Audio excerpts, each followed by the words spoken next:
Alright, I'm going to explain my simple and logical method for breeding Corydoras catfish. We'll start out with a big plump female like this one here. It's probably 5 years old, and a nice big one like this will lay over 200 eggs, while about the size of these males, they'll only produce about 30 eggs at a time. So I just stuck these in my 20 gallon here, and to breed them, it's simple as keeping them well fed. So I got some frozen bloodworms in here stuck in earlier this morning. Also that and shrimp pellets, all I feed them typically. So beyond that, I crank up the temperature to 78 or 79 degrees. I'll leave them in here for like that for a week or so. And then I also have, so you got the power filter on there, that's turned off, and I just leave the sponge filter going. So I just keep it on a female, make sure she's getting nice and fat. And then eventually I'll just start dropping, I'll cut down the temperature a couple degrees per day, get it down to about 72. At the same time I'm turning on the power filter and getting a whole lot of flow here.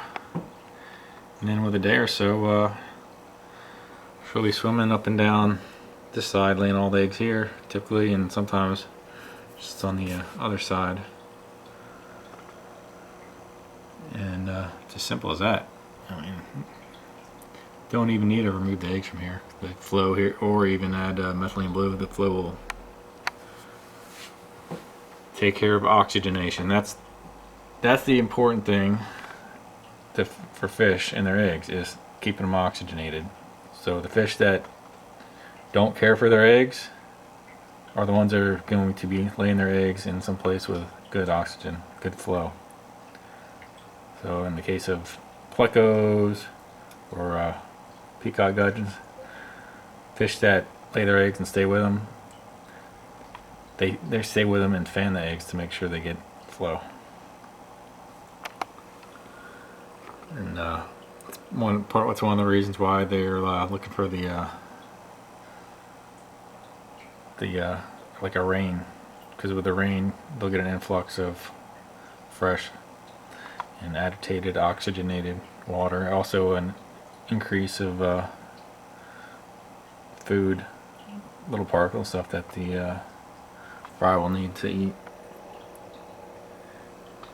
So the warm water kind of stimulates just kind of like a dry warm spell. And once they get that good influx, then it's time to make some babies. So this last batch I had a couple days ago, this one produced probably about 200 eggs. I counted about a third of them and figured it had been at least over 200. So I take these out and put them up in a 5 gallon tank. That way it's a lot easier to keep them together where they can get the food easier. Especially since I'm feeding them the baby brine shrimp, which can get lost amongst all this gravel and stuff in here.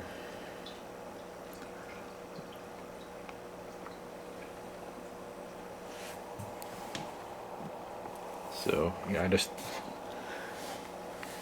turn this one after the she spawned. I've left it alone for a couple days, and then like yesterday, or I guess it was, I turned up the heat again. So I'm feeding her, and a couple days I'll probably drop the temperature again and see what happens. See, the last time it actually coincided with a front coming through and some rain, so that drop in barometric pressure also is like what would to be expected in nature with the increase in water.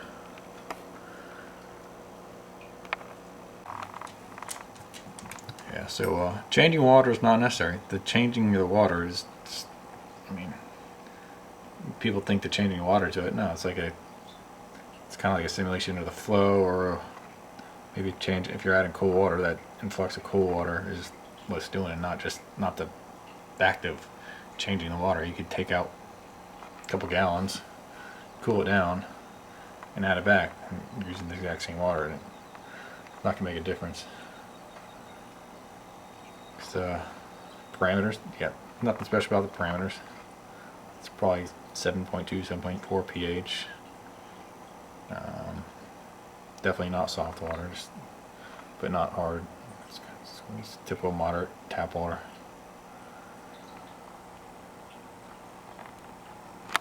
They don't care.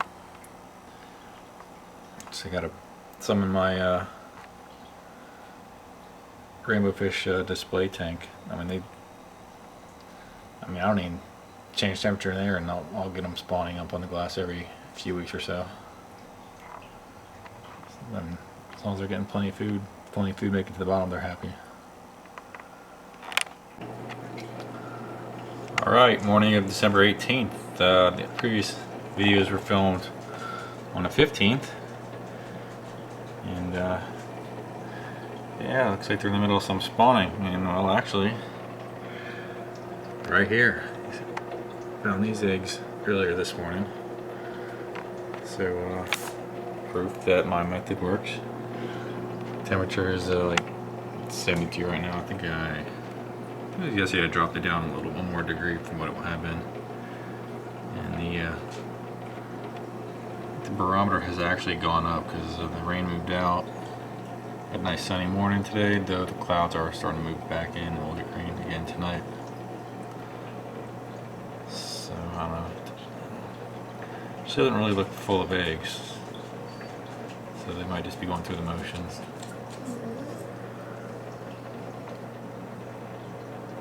But I guess the next time I'm gonna give her a couple of weeks to recover, fatten her up, try again. Alright, so it's been a week since the batch of 200 or so eggs were laid, and the fry have become a lot more visible. I dumped them all in here, and it's really hard to see them for a while, but now they've gotten a lot darker, and there they are, they're all over the place. That bigger one there is all of a little over half an inch long.